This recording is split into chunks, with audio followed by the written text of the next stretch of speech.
আগের একটা ঘটনা। এই মক্কা মদিনার জমিনের ভিতরে বহুদিন যাবত কোনো মানুষ মারা যায় না, তেমন আমার ব্যবসাও চলতেছে না।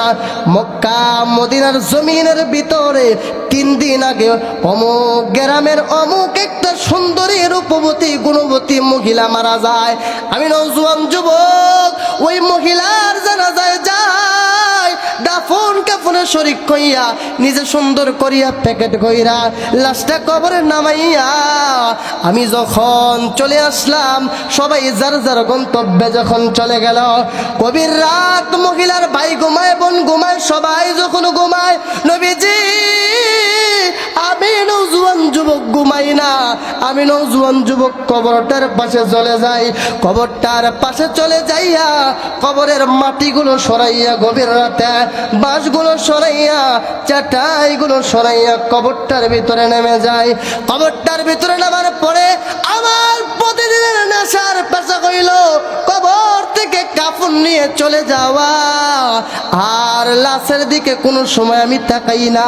আমি যখন কাফনটা লইয়া কবর থেকে উঠতেছিলাম, শয়তান আমাকে পিছন থেকে ধোঁকা দিয়া বলে, এ যুবক তাকাইয়া দেখ কত সুন্দর একটা মহিলা, হাত লড়াইতে পারে না, পা লড়াইতে পারে না, কথা বলতে পারে না, তার ভাই নাই বোন নাই, এত সুন্দর রূপবতী গুণবতী মহিলা জীবনে তুমি দেখছো কিনা?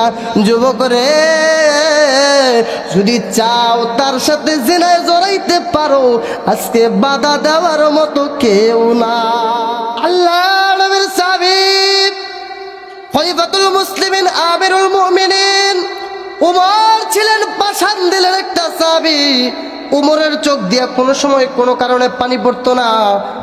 এই সাহাবীটা ফজরের নামাজ পড়া নিজের গন্তব্যের দিকে, নিজের বাড়ির দিকে যখন হাঁটি হাঁটি পা পা করে আগাইতেছেন, এই মুহূর্তের ভিতরে নজর করে তাকাইয়া দেখতেছেন একটা সাহাবী শরীরের ভিতরে মাটি লাগাইয়া গড়াগড়ি করিয়া কান্না করতেছেন, শরীরে মাটি লাগাইয়া। আল্লাহর নবীর সাহাবী ওমর রাদিয়াল্লাহু তাআলা আনহু, তার কান্না দেখা উমরের চোখ দিয়া কান্না চলে আসছে। তাহলে কেমনে কান্না করতেছে? ওমর ডাক দিয়ে বলেন, সাহাবী কি হয়েছে, কেন তুমি কান্না করতেছ? কি ব্যাপার, কি হয়েছে, কেন তুমি কান্না করো? সাহাবীটা ডাক দিয়ে বলেন, খলিফাতুল মুসলিমিন আমিরুল মুমিনিন উমর ভাই, আমার কান্নার কারণ আমি আপনাকে বলতে চাই না, যদি পারেন পয়গম্বরের সামনে নিয়ে যান, আমি পয়গম্বরের কাছে আমার কান্নার কারণটা বলবো। হাঁটি হাঁটি পা পা করে উমর সামনের দিকে আগায়। ওই সাহাবীটা, যেই যুবকটা কান্না করতেছে, যুবকটা পিছনে পিছনে হাঁটতেছে। ফজরের নামাজ শেষ করে পয়গম্বর হুজরাখানার ঘরের ভিতরে বিশ্রাম করতেছে, জিকির করতেছে। এই মুহূর্তের ভিতরে সাহাবী হযরত ওমর পয়গম্বরের ঘরের সামনে যাইয়া যখন সালাম দিছে, পয়গম্বর বুঝতে বাকি না ওমর চলে আসছে, সাথে সাথে ঘরের দরজা খুলে দিছে। এই মুহূর্তের ভিতরে পয়গম্বর তাকায়া দেখতেছেন যে ওমর নরম দিলওয়ালা না গরম দিলওয়ালা সাহাবী। যে ওমরের চোখ দিয়ে কোনো সময় পানি দেখলাম না, এই ওমরের চোখ বায়া বায়া ঝর্ণার মতো পানি পড়তেছে। আল্লাহর নবী বিশ্ব নবী ডাক দিয়ে বলে, উমর, কার এত বড় সাহস এই মদিনার জমিনের ভিতরে তোমার শরীরে আঘাত করে?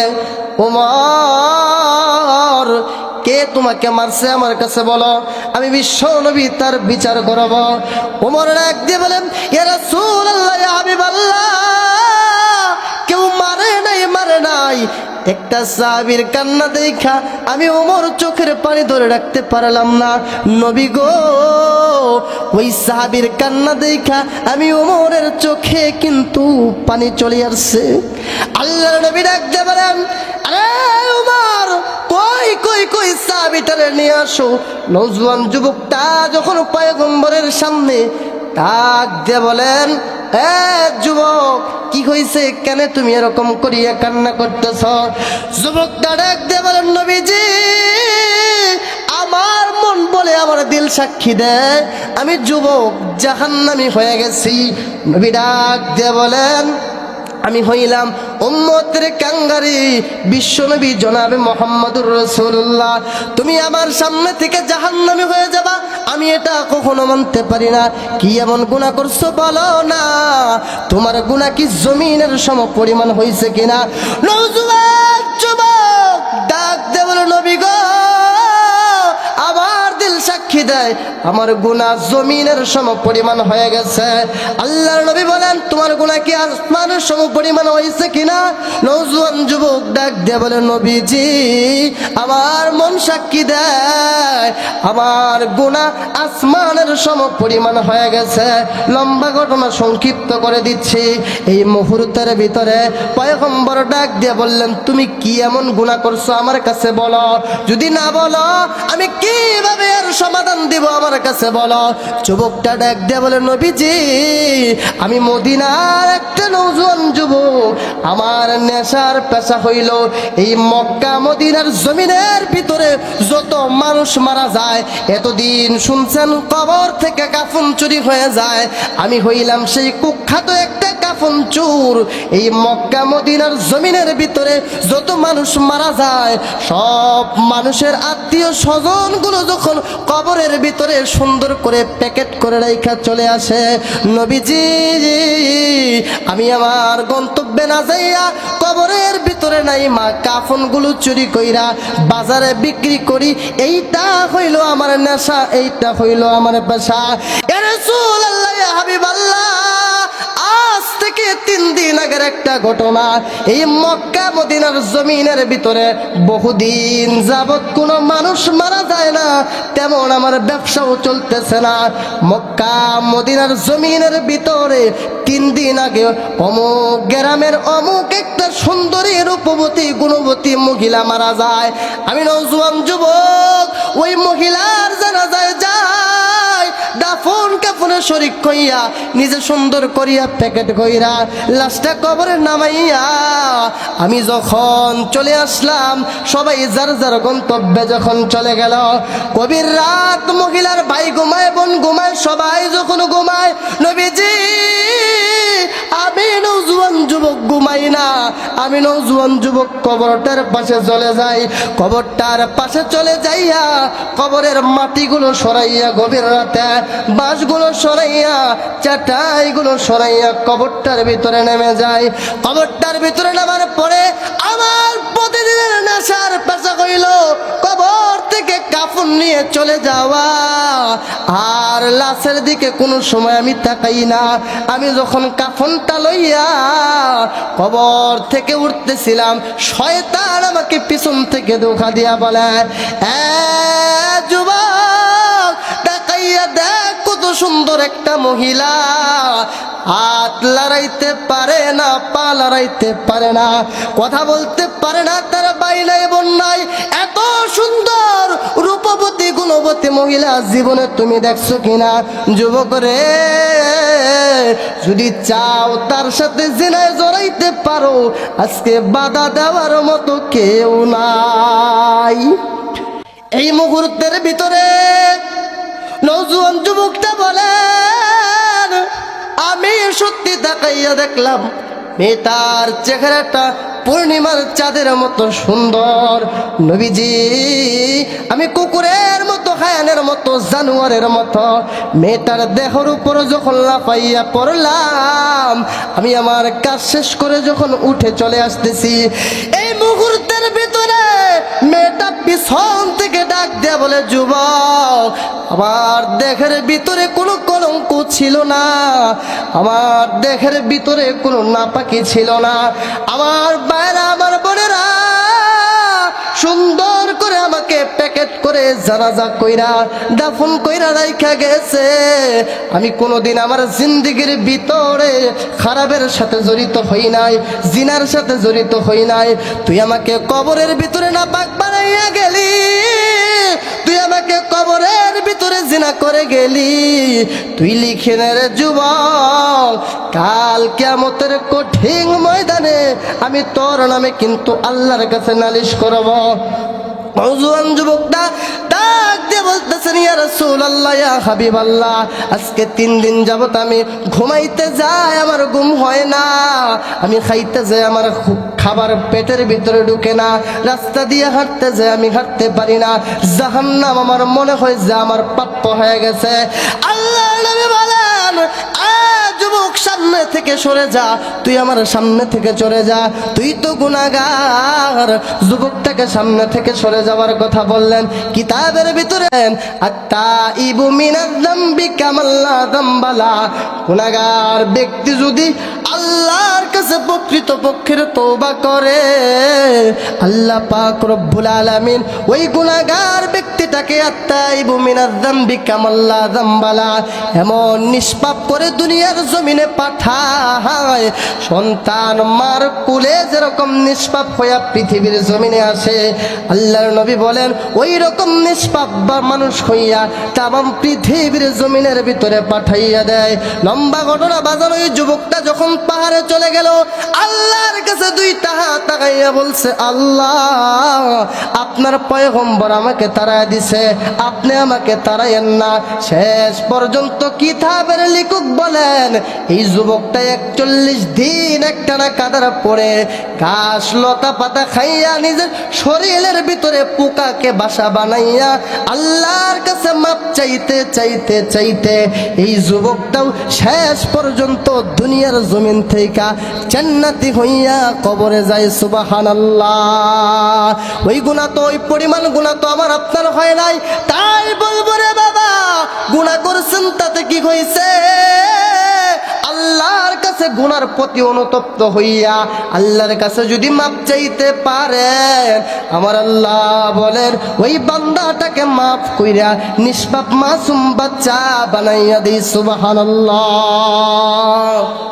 আলহামদুলিল্লাহি রাব্বিল আলামিন, ওয়াল আকিবাতু লিল মুত্তাকিন, ওয়াস সালাতু ওয়াস সালামু আলা সাইয়্যিদিনা ওয়া নাবিয়িনা ওয়া শাফিয়িল মুরসালিন وعلى آله وأصحابه أجمعين.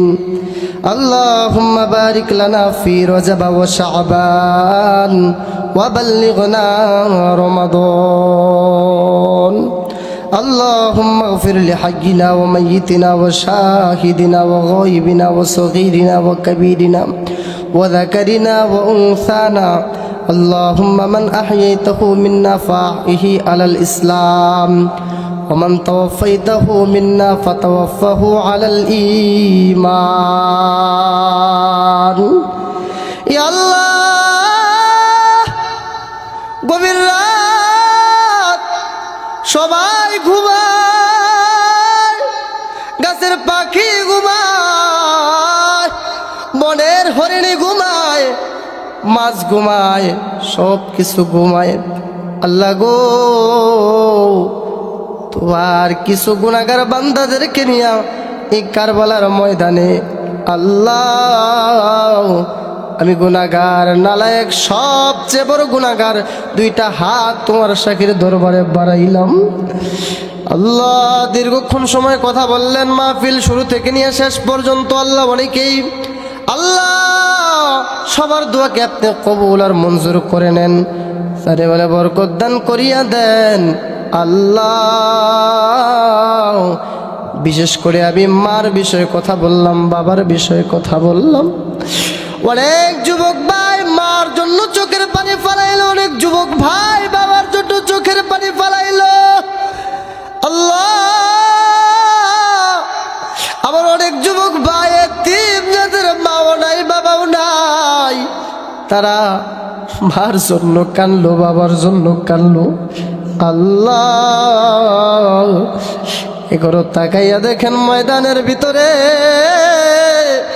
জাতক পাখির মতো মুরব্বী বাবারা, বৃদ্ধ বাবারা, যুবক ভাইরা, পর্দার অন্তরালে আমার মারা তাকাইয়া রইছেন। আল্লাহ, আপনি রহমান গফফার নামের উসিলায় আমাদের সকলকে আপনি মাফ করিয়েই দিন। আল্লাহ, যতদিন পর্যন্ত আপনার হাবিবের খাঁটি উম্মত না হইব গো মালিক, দুনিয়ার জমিন থেকে মৃত্যুর ডাক দিয়েন না আল্লাহ। বিশেষ করে মাওলা কারীম এই কারবালার ডাঙ্গার মানুষগুলো অনেক ভালো। দীর্ঘক্ষণ সময় কথা বললাম, একটা বাবাও লড়লো না, চললো না, উঠলো না। আল্লাহ এই ভাইদেরকে আপনি মাফ করিয়া জান্নাতের মেহমান দুনিয়ার জমিন থেকে বানাইয়েন আল্লাহ। এখানে যারা হাত পাচ্ছে জানি না কার মানাই,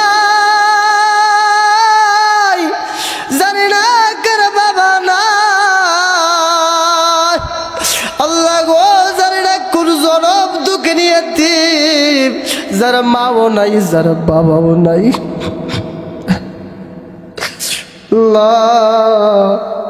দুনিয়ার জমিনে টাকা হারাইলে টাকা পাওয়া যায়, ধন হারাইলে ধন পাওয়া যায়, সম্পদ হারাইলে সম্পদ পাওয়া যায়, কিন্তু একবার যারা মা বাবারে হারাইছে তারা কোনোদিন মা বাবারে কিন্তু আর পাবে না। আল্লাহ আমাদেরকে আপনি মাফ করে দিন। সবাই জবান খুলে আল্লাহর একটা মোহাব্বত করিয়া ডাক দেন না আল্লাহ। আরো জোরে আল্লাহর একটা ডাক দেন না আল্লাহ। আল্লাহ জুমার রজনী আল্লাহ, আল্লাহ একে তো জুমার রজনী, আর একে তো কোরআনের মাহফিল জান্নাতের বাগান আল্লাহ। আমরা তো শয়তানের দুকায় ওয়াসওয়াসায় গুনাহ করে ফেলছি আল্লাহ। আপনি যদি আমাদেরকে মাফ করে দেন আপনার কিছু হবে না, আপনি যদি আবার জাহান্নামে দেন আপনার কিছু হবে না, জান্নাতে বানাইলো কিছু। আল্লাহ আপন হাতে আল্লাহ তুমি বানাইয়া কেমনে দিবা জাহান্নামে ফেলিয়া।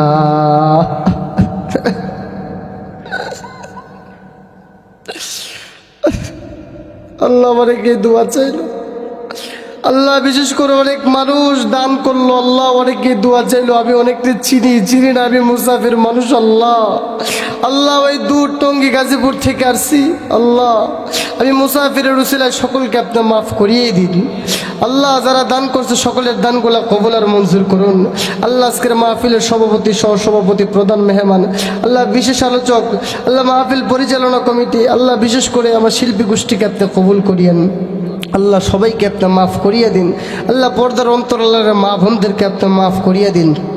সাল্লাল্লাহু তাআলা আলা খায়রি খালকিহি মুহাম্মাদ ওয়া আলা আলিহি ওয়া আসহাবিহি আজমাইন ওয়া জাআলাল আখিরাতি কালিমাতিন দাল মাউতি লা ইলাহা ইল্লাল্লাহু মুহাম্মাদুর রাসূলুল্লাহ সাল্লাল্লাহু আলাইহি ওয়াসাল্লাম।